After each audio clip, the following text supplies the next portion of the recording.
आपका क्या है, आपका यूनिफॉर्म कन्वर्जेंसी का पार्ट 6 है। पार्ट 5 में हम आप लोग को डिरिचलेट टेस्ट पढ़ा चुके थे और कुछ एबल टेस्ट का स्टेटमेंट के बारे में बताए थे। आज हम आप लोग को एबल टेस्ट क्या होता है वह बताएंगे। दोनों टेस्ट डिरिचलेट या इनफॉर्म कन्वर्जेंसी दोनों क्या है, एक दूसरे का कट्टर दुश्मन नहीं कह सकती हूँ, सिर्फ चचेरा ममेरा भाई। सिर्फ एक थोड़ा फर्क है, थोड़ा सा फर्क है क्या, कि एबल टेस्ट में वहां क्या कहता है कि बॉन्डेड है, यहाँ बोल दिया यूनिफॉर्मली कन्वर्जेंट है। डिरिचलेट में बोला बॉन्डेड, यहाँ बोला यूनिफॉर्मली कन्वर्जेंट, और कुछ ऐसा चेंज नहीं है। हम देखेंगे कि क्या होता है एबल टेस्ट। डिरिचलेट टेस्ट पढ़ा दिए थे, जिनको भी अगर डिरिचलेट टेस्ट के बारे में समझना हो, सेम उसी तरह से एग्जाम में क्वेश्चन क्या आएगा, डिरिचलेट आएगा तो एबल नहीं, एबल आएगा तो डिरिचलेट नहीं। अगर दोनों प्रूफ करने आ गया तो दोनों, आवाज थोड़ा अब आ रहा है आवाज, अब आ रहा होगा। एबल टेस्ट क्या कहता है, सेम डिरिचलेट की तरह है। अगर एबल एबल या डिरिचलेट दोनों में से अगर एक पढ़ समझ गए तो आपको प्रूफ करने में कोई दिक्कत नहीं होगा। एबल टेस्ट क्या कहता है उसका स्टेटमेंट हम लोग देख लेते हैं कि एबल टेस्ट क्या कहता है कि लेट यूएनएक्स इज यूनिफॉर्मली कन्वर्जेंट। यूएनएक्स जो है वह यूनिफॉर्मली कन्वर्जेंट है सीक्वेंस ऑफ वीएनएक्स। वीएनएक्स जो है वह क्या है, मोनोटोनिक डिक्रीजिंग है। मोनोटोनिक डिक्रीजिंग का मतलब क्या है कि bn प्लस 1 माइनस bn जो है वह क्या है, लेस देन 0 है। bnx जो है वह क्या है, मोनोटोनिक डिक्रीजिंग है और टेंस टू क्या है, 0 है। और मतलब उसका लिमिट जो है, limit n tends to infinity, vnx जो है वह क्या है, 0 है। यह इसका स्टेटमेंट बोला। देन सिग्मा यूएनएक्स वीएनएक्स दोनों का जो प्रोडक्ट है वो और उसका समेशन वो क्या है, कन्वर्ज करेगा यूनिफॉर्मली। अगर यह दो कंडीशन को होल्ड कर देगा तो वह उसका प्रोडक्ट जो होगा सिग्मा यूएनएक्स और वीएनएक्स जो होगा वह यूनिफॉर्मली कन्वर्जेंट कहलाएगा। तो चलिए हम इसका प्रूफ करते हैं। यूएनएक्स क्या दिए हुए हैं, यूनिफॉर्मली कन्वर्जेंट सीरीज, और वीएनएक्स सीक्वेंस जो है वह क्या दिए हुए हैं, मोनोटोनिक डिक्रीजिंग सीक्वेंस है और उसका लिमिट का 0 पे टेंस हो रहा है, मतलब उसका लिमिटिंग वैल्यू 0 है। We want to show that दोनों का प्रोडक्ट सिग्मा यूएनएक्स और वीएनएक्स इज यूनिफॉर्मली कन्वर्जेंट, यह हमको प्रूफ करना है। तो हम लेके चलते हैं क्या, हम मानते हैं, हम आपको पिछले ही क्लास में ही बताते हैं कि एसएन जो होता है वह क्या होता है, डिनोटर है क्या इसका, सिग्मा यूएनएक्स का सम का, यूएनएक्स का सम का nth टर्म का सम को हम लोग एसएनएक्स से डिनोट करते हैं, एसएनएक्स से डिनोट करते हैं, एसएन से डिनोट कर दिए। तो let SN the denote the sum of nth term of sigma UNA. Sigma UN के सम को हम लोग एसएन से डिनोट करते हैं। तो क्या हो जाएगा मेरा, एसएन बराबर u1 plus u2 plus u3 plus dot dot dot UN. Sigma UN क्या है, यूनिफॉर्मली कन्वर्जेंट है। हम पिछले क्लास में हम आप लोग को बताए थे कि अगर वह कोई भी सीरीज यूनिफॉर्मली कन्वर्जेंट है तो वह क्या होगा, बॉन्डेड होगा। मतलब उसके पास सुप्रीमम और इन्फीमम, मतलब लोअर बॉन्ड और अपर बॉन्ड दोनों होगा। क्या होगा, लोअर बॉन्ड और अपर बॉन्ड दोनों होगा। तो हम ले लिए सिग्मा यूएन क्या है, यूनिफॉर्मली कन्वर्जेंट सीरीज है। मतलब क्या कि जो सीरीज है उसका सम जो है उस वो क्या होगा, एसएन। इसका मतलब क्या हो गया, SN uniformly convergent. SN uniformly convergent का मतलब क्या कि एसएन जो है वह बॉन्डेड है। एसएन क्या है, बॉन्डेड है। तो एसएन बॉन्डेड है तो उसके पास क्या होगा, मैक्सिमम भी होगा, मिनिमम भी होगा, अपर बाउंड भी होगा, लोअर बाउंड भी होगा। तो एसएन जो है वह लेस देन क्या है, के है। यह हम मान लिए। लेट अल्फा एन, हमको यह प्रूफ करना है। अल्फा एन बराबर मान लिए, यह अल्फा एन जो है वह क्या है, आपका यूएनएक्स और वीएनएक्स के प्रोडक्ट nth टर्म के प्रोडक्ट का सम का डिनोटर है। अल्फा एन मान लिए। आपको मन है अल्फा एन नहीं मानने का तो सबका सब होता है। मेरे भी मोबाइल नंबर में sigma alpha beta gamma save है, तो तुम भी कुछ भी मान सकते हो। अगर कोई तुम्हारा फेवरेट है, अल्फा सिंबल फेवरेट है, बीटा है या कोई भी है, वह मान सकते हो। हम मान लिए अल्फा एन से इसको हम डिनोट करते हैं। तो अल्फा एन बराबर क्या है, एन बराबर 1 से N U N X B N X. यही ना हमको प्रूव करना था कि इसको इनफॉर्मली कन्वर्जेंट, मतलब क्या कि अल्फा एन को हमको अब यूनिफॉर्मली कन्वर्जेंट प्रूफ करना है। तो अल्फा एन बराबर क्या है, U one V one plus U two V two plus dot dot dot U one V N. Alpha N plus one क्या हो जाएगा, U one V one plus U two V two, इसमें एक term जुट जाएगा। Alpha N में एक term जुट जाएगा क्या, U N plus one V N plus one. अब देखिए alpha N plus one minus alpha N करेंगे तो एनथ टर्म तक कट जाएगा, बचेगा क्या, U N plus one V N plus one. तो इक्वल्स टू आ गया यू एन प्लस वन अब वी एन प्लस वन। यह क्या है, पॉजिटिव टर्म है। तो पॉजिटिव टर्म है मतलब क्या हो जाएगा कि alpha N plus one minus alpha N जो होगा वह ग्रेटर देन जीरो हो जाएगा। जब ग्रेटर देन जीरो हो जाएगा तो यह क्या आ गया, monotonic increasing sequence. Alpha N monotonic increasing sequence है। अब अल्फा एन को हमको कन्वर्जेंट दिखाना है तो हमको इसका अपर बाउंड निकालना होगा। मोनोटोनिक इंक्रीजिंग आ जाएगा, अगर सीक्वेंस मोनोटोनिक इंक्रीजिंग आ जाएगा तब अगर अपर बाउंड निकाल लिए, अपर बाउंड भी आ गया तो मोनोटोनिक इंक्रीजिंग और अपर बाउंड अगर यह दोनों आ गया तो जो सीक्वेंस होगा अल्फा एन वह यूनिफॉर्मली कन्वर्जेंट कहलाएगा। या अगर सीक्वेंस जो होगा मोनोटोनिक डिक्रीजिंग आ जाता और लोअर बाउंड निकालते, लोअर बाउंड आ जाता, तब इस दोनों को कंबाइन करेंगे तो अल्फा एन यूनिफॉर्मली कन्वर्जेंट। तो हमको क्या आया, मोनोटोनिक इंक्रीजिंग आ गया। अब हम इसका निकालेंगे अपर बाउंड। अपर बाउंड निकालते हैं तो अल्फा एन बराबर क्या है, U one V one U two V two plus dot dot dot U one V N, यह दिया हुआ है। अब देखिए वहां पे एस एन, अब एस एन का काम आएगा। एस एन दिया था ना, sigma U N informally convergent. तो एस एन क्या है, U one plus U two plus dot dot U N है। तो एस वन एन के जगह पे वन पुट करेंगे तो क्या होगा, यू वन होगा। टू पुट करेंगे तो U one plus U two हो जाएगा।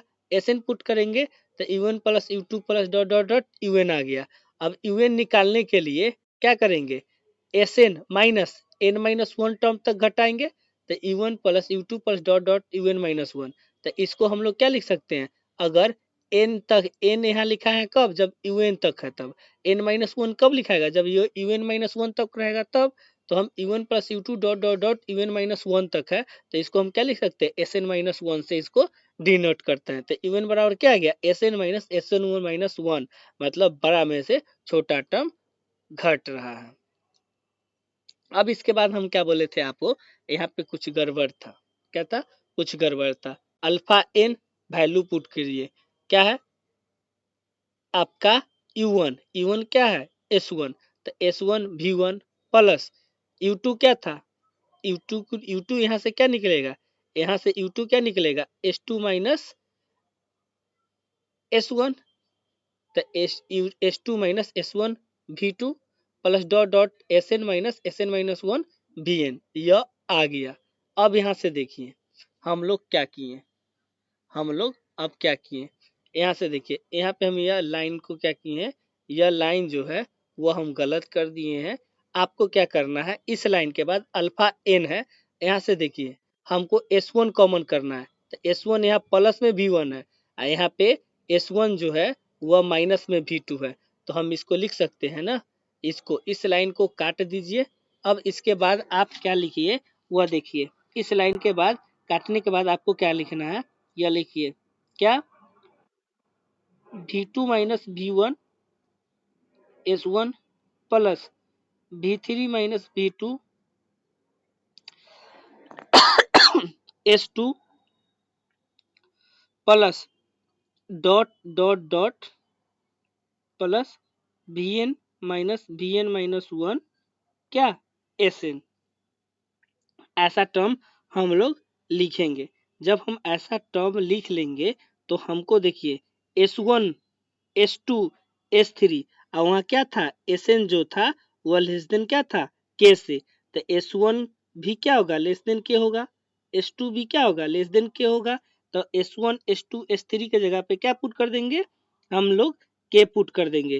तो यहाँ क्या मेरा था, क्या निकल के आ गया था, v1 minus v2, v1 minus v2 ना, हाँ, s1 प्लस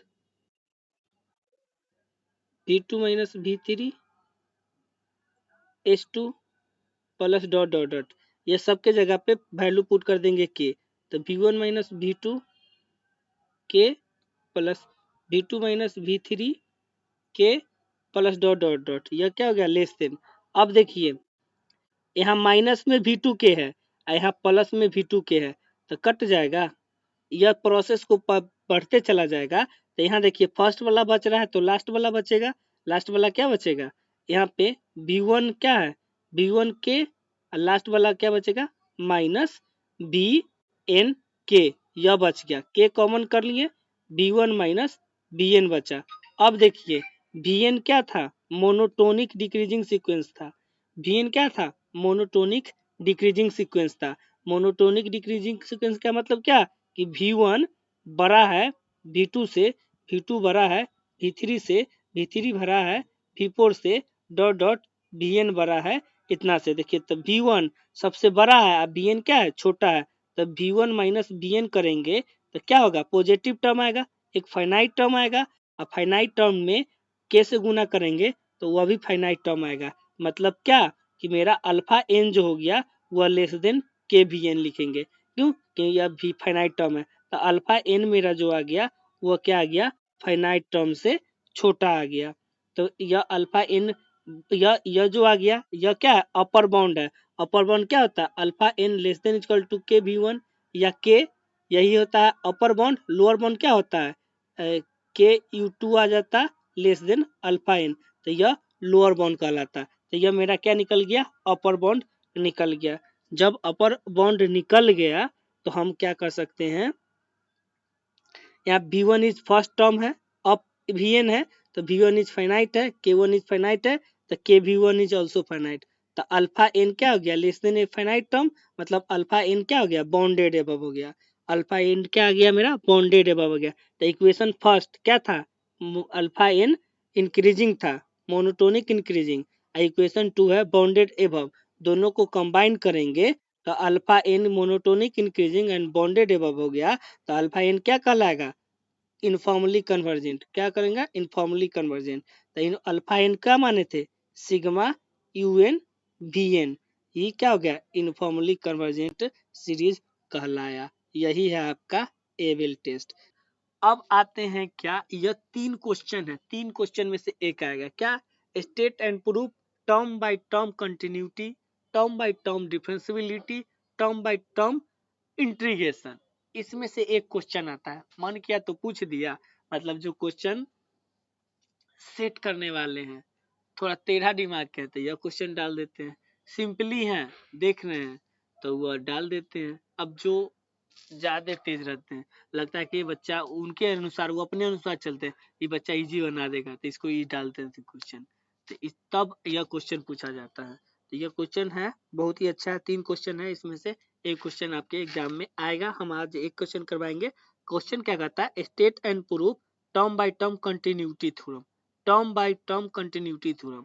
मतलब इसको इस तरह से पूछ सकता है, या इसको दूसरा तरीका, state and proof relation between uniform continuity and uniform convergence of sequence, sequence का uniform continuity और uniform convergence में रिलेशन बताइए, वही टर्म बाय टर्म कंटिन्यूटी होता है। या इस तरह से पूछ सकता है, इसी को हम स्टेटमेंट हो गया, स्टेटमेंट भी पूछ सकता है क्या, एफ एन एक्स क्या है, सिक्वेंस है, और वह क्या है, कंटिन्यूअस फंक्शन है क्लोज इंटरवल ए बी पे, और वो कन्वर्ज है uniformly to F of X पे, मतलब उसका लिमिटिंग वैल्यू जो है एफ ऑफ एक्स है, और क्या पे, क्लोज इंटरवल ए बी पे। Then prove that F of X जो होगा वह कंटिन्यूअस कहलाएगा। क्या कहलाएगा, एफ ऑफ एक्स जो होगा वह कंटिन्यूअस कहलाएगा ऑन ए बी पे, यही हमको प्रूव करना है। एफ एन एक्स क्या है, यह सीक्वेंस है, यह कंटिन्यूटी है, मतलब क्या है, इसका लिमिटिंग वैल्यू फंक्शनल होगा, मतलब क्या होगा, इसका कंटिन्यूअस है क्लोज इंटरवल ए बी पे, और यह यूनिफॉर्मली कन्वर्जेंट है, मतलब इसका लिमिट एफ ऑफ एक्स है tends to F of X है on A B. Then prove करना है एफ ऑफ एक्स जो होगा वह कंटिन्यूअस होगा, यह हमको प्रूव करना है। तो चलिए हम इसको प्रूव करते हैं। लेट प्रूव करने से पहले आप लोग आपके एग्जाम में स्टेटमेंट भी पूछ सकता है। वह क्या है? If F N X is sequence है। एफ एन एक्स क्या है? सिक्वेंस है। और वह सिक्वेंस जो है वह कंटिन्यूअस है। कहाँ पे कंटिन्यूअस फंक्शन है? क्लोज इंटरवल ए बी पे, और कन्वर्ज कर रहा है uniformly to F of X पे। यह यूनिफॉर्मली कन्वर्जेड मतलब इसका लिमिटिंग वैल्यू जो होगा वह क्या होगा? एफ ऑफ एक्स आया, और कन्वर्ज उसी को converge uniformly F of X on close interval A B पे। Then prove that F of X जो होगा वह कंटिन्यूअस दिखाना है। यही इसका स्टेटमेंट है। प्रूव करते हैं तो समझ में आएगा। लेट एफ एन एक्स क्या है? सीक्वेंस है, इच ऑफ कंटिन्यूअस फंक्शन है। कहाँ पे? क्लोज इंटरवल ए बी पे। और यह एफ एन एक्स जो है वह यूनिफॉर्मली कन्वर्जेंट है। कहाँ पे? एफ ऑफ एक्स पे। तो we want to show that F of X जो कंटिन्यूअस प्रूव करना है। एफ ऑफ एक्स कंटिन्यूअस कहाँ पे? क्लोज इंटरवल ए बी पे। मतलब क्या कि इसका लिमिटिंग वैल्यू जो होगा वह फंक्शनल वैल्यू के बराबर होगा। तो हम that is limit extends to C F of X equal to F of C हमको प्रूव करना है। मतलब प्रूफ क्या करना है कि mod X minus less they, इसका एप्सिलॉन डेल डिफिनेशन लिखेंगे। वह क्या होगा? Mod X minus C less than del, this implied that mod F of X minus F of C less than epsilon होता है। अब बताओ यह एप्सिलॉन डेल डिफिनेशन आया समझ में कि नहीं? सबको आता है ना कि एप्सिलॉन डेल डिफिनेशन कैसे लिखते हैं। अगर कोई लिमिट लिखा हुआ है, limit X tends to A, F of X equal to L है, तो पहले यह देख लो mod X minus A less than del, मतलब एक्स माइनस ए का जो डिफरेंस होगा वह छोटा होगा, तब this implied that mod F of X minus L का जो डिफरेंस होगा वह बहुत ही छोटा होगा। इस तरह से कह सकते हो। या x टेंस टू a तो then f of x tends to l। इस तरह से हम अगर लिखते हैं, इसी को बोलते हैं एप्सिलॉन डेल डिफिनीशन। तो हम इसका लिमिट यहाँ क्या है? x माइनस सी है, तो mod x minus C less than del, this implied that mod f of x minus f of c less than epsilon. F N X क्या है? यूनिफॉर्मली। हाँ बोलो।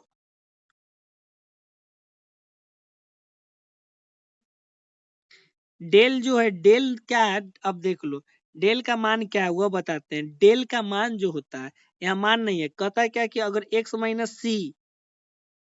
सी क्या है? बहुत ही छोटा है। छोटा मतलब समझ लो यह क्यों होता है, ऐसा क्यों करते हैं? ये टेंस टू क्यों लगाते हैं? टेंस टू मतलब क्या हो गया कि सी का नेबरहुड। सी का नेबरहुड क्या होता है? C minus H, C plus H. अगर कोई लिमिट लिखा हुआ है X tends to A F of X, मतलब यह फंक्शन एफ ऑफ एक्स जो है वह ए पे डिफाइन नहीं है, इसके नेबरहुड पे डिफाइन है, तब इसीलिए टेंस टू लगाते हैं। क्या लगाते हैं? टेंस टू लगाते हैं। क्यों? क्योंकि इसके नेबरहुड पे डिफाइन है फंक्शन, लेकिन उस पॉइंट पे फंक्शन डिफाइन नहीं है, इसीलिए उसके नेबरहुड पे डिफाइन है। मतलब कि नेबरहुड मतलब क्या कि बहुत ही छोटा होगा। क्या होगा? बहुत ही छोटा होगा। अब कहने का मतलब क्या? सिंपल बात देख लो, एक बड़ा सा घर है, उसके बाद में पड़ोसी का घर है, इसमें भी कुछ रहते हैं, इसमें भी कुछ रहते हैं। तो अब बताइए, यह जो है यह एक फंक्शन है घर का, यह फंक्शन है, इसमें बहुत सारे लोग होंगे, बहुत सारे लोग होंगे, इसमें भी बहुत सारे लोग होंगे। तो यही लोग है एक्स बराबर सी जो पॉइंट लिए है, क्लोज इंटरवल ए भी है, उसमें बहुत सारा पॉइंट होंगे, उसी तरह इसमें बहुत सारे लोग हैं। अब बताइए यह लोग और यह लोग, इसका जो डिफरेंस होगा, अगर इस टेंस टू इधर चलेगा तो इसका इसका जो डिफरेंस होगा वह क्या होगा? अगर हम कहेंगे कि इसका इसका डिफरेंस जो होगा वह छोटा है, डेल है, तो इस दोनों घर का जो डिफरेंस होगा वह क्या होगा? डेल से क्या होगा? और ही छोटा होगा। डेल जो होता है वो एप्सिलॉन से छोटा है। हम क्या करें? अगर आपको यह डेल नहीं लिखना है तो लिख लीजिए mod X minus C less than small quantity, this implies that mod f of x minus f of c is very small quantity। मतलब डेल से भी छोटा क्या है? एप्सिलॉन है। यह आप लैंग्वेज में लिखिए, और नहीं तो डेल जो होता है, डेल क्या होता है? बहुत ही छोटा नंबर होता है कि नहीं? डेल जो होता है बहुत ही छोटा नंबर होता है, और एप्सिलॉन जो होता है बहुत ही छोटा नंबर होता है। और डेल को हम लोग, आप लोग जानते हैं कि डिफ्रेंसिएशन भी में चेंज करते हैं। आप पढ़िएगा क्या? Numerical analysis. तो डेल अगर एफ ऑफ एक्स दिया हुआ है मतलब क्या हो गया, डेल डेल एक्स जानते हो, डेल एक्स जो टेंस टू जीरो, या डेल एक्स जो है वह छोटा नंबर होता है। क्या होता है, बहुत ही छोटा नंबर होता है, और उससे भी छोटा नंबर एप्सिलॉन होता है। यही एप्सिलॉन होता है। यह जरूरी नहीं है कि आप डेल लिखिए, आप वहां पे लैंग्वेज में लिखिए mod X minus C is the small quantity, यह भी लिख सकते हैं। जरूरी है ना कि डेल लिखिए, वह सिंबॉलिक हम लिख दिए हैं कि अच्छा रहता है। डेल का मतलब छोटा नंबर होता है, और एप्सिलॉन का मतलब बहुत ही छोटा है होता है। जानते हो ना, समझे कि नहीं? अब लैंग्वेज में भी लिख सकते हो। अब क्या कहता है कि सिंस एफ एन एक्स क्या कहा था, यूनिफॉर्मली कन्वर्जेंट है। कहाँ पे, एफ ऑफ एक्स पे। मतलब क्या है, limit in tends to infinitive F N X जो है वह किसके बराबर है, एफ ऑफ एक्स का। अब इसका एप्सिलॉन डेल डिफिनेशन लिखेंगे, N greater than equal to M, this imply that mod F N X minus F of X less than epsilon by three लिए। अब पूछोगे क्या कि एप्सिलॉन बाई थ्री भैया क्यों लिए, तो हमको मालूम है कि ऐसा ऐसा तीन गो इक्वेशन आएगा तभी यह प्रूफ होगा, इसीलिए लिए है। अगर तुमको मन नहीं है तो इसको एप्सिलॉन डैश ले लियो, यहाँ एप्सिलॉन लियो ना, इसको ले लो एप्सिलॉन डैश ले लो, कोई फर्क नहीं पड़ने वाला है। एप्सिलॉन डैश ले लो या उसको लिख दो जो कि it is very small quantity. तो यह आ गया, इससे आ गया एफ एन एक्स क्या हो गया, F N mod F N X minus F of X less than epsilon by three. अब एफ एन एक्स क्या है, यूनिफॉर्म, आया समझ में?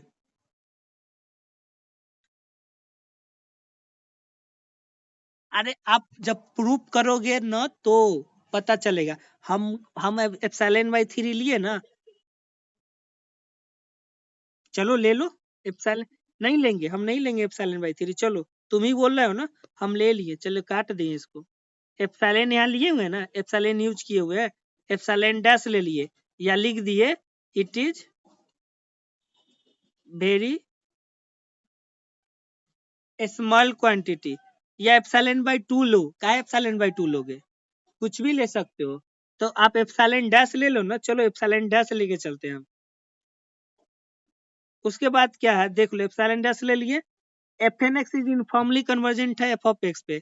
मतलब क्या है कि एफ एन एक्स जो है यूनिफॉर्मली कन्वर्जेंट है, मतलब एफ एन एक्स जो है वह यूनिफॉर्मली कन्वर्जेंट कहाँ पे है, एफ ऑफ एक्स का। मतलब क्या है कि एफ वन एक्स का भी लिमिट एफ ऑफ एक्स होगा, एफ टू एक्स का भी लिमिट एफ ऑफ एक्स होगा, एफ थ्री एक्स का भी लिमिट एफ ऑफ एक्स होगा, एफ फोर एक्स का भी लिमिट क्या होगा, एफ ऑफ एक्स होगा। यूनिफॉर्मली कन्वर्जेंट मतलब यही ना होता है।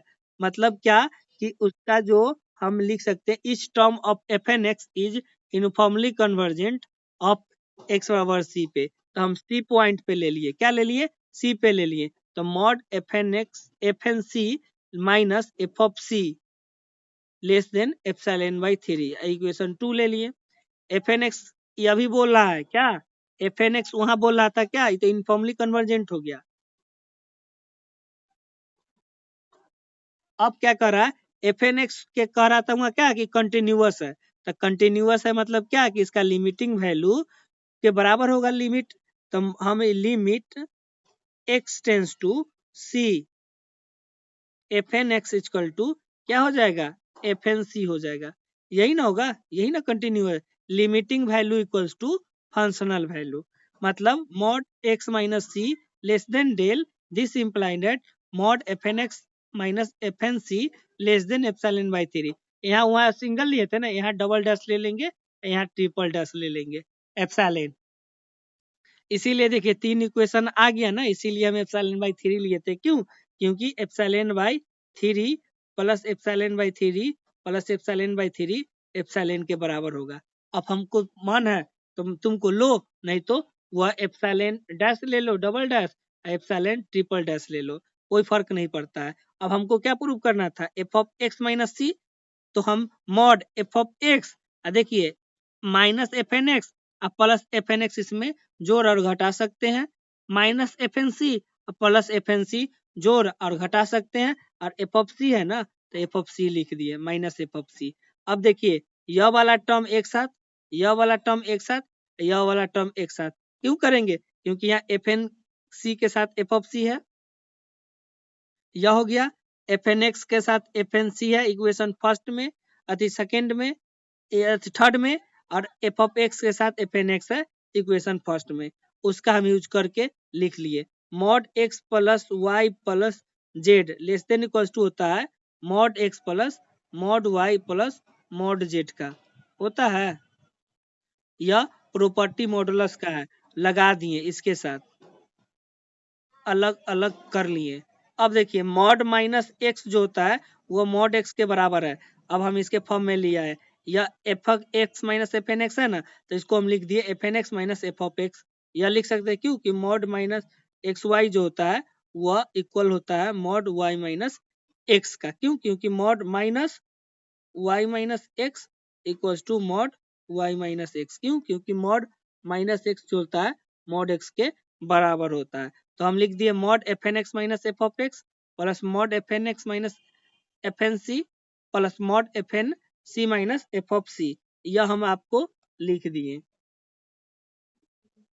जब हम ऐसा लिखा दिए इक्वेशन फर्स्ट सेकेंड थर्ड से, यह एप्सिलॉन बाई 3 से छोटा है, एप्सिलॉन बाई 3 से छोटा है, एप्सिलॉन बाई 3 से छोटा है, कर दिए एप्सिलॉन बाई 3 से। अब देखिए F of X minus F of C epsilon से छोटा है, मतलब क्या कि इसका जो लिमिटिंग वैल्यू है एफ ऑफ सी है, मतलब कि क्या हो गया आपका एफ ऑफ एक्स जो हो गया, यही ना प्रूव करना था, mod F of X minus F of C जो होगा वह क्या होगा, कंटिन्यूअस हो गया, मतलब क्या कि limit N tends to C F of X equal to F of C आ गया, मतलब क्या कि एफ ऑफ एक्स जो हो गया वो कंटिन्यूअस हो गया क्लोज इंटरवल ए बी में, सी जो है वह कहाँ के पॉइंट है, ए और बी के बीच का पॉइंट है। अगर अब मन है क्या, यहाँ पे देखिए लिखे थे क्या, तो यहाँ हो जाता है epsilon dash epsilon double dash plus epsilon triple dash. बहुत ही छोटा क्वांटिटी का सम भी क्या होता है, बहुत ही छोटा ही होता है, तो it is very small quantity, so तब अगर इतना भी लिख दोगे तो आपका क्या हो जाएगा, प्रूफ हो जाएगा, कोई दिक्कत नहीं होगा। यही है टर्म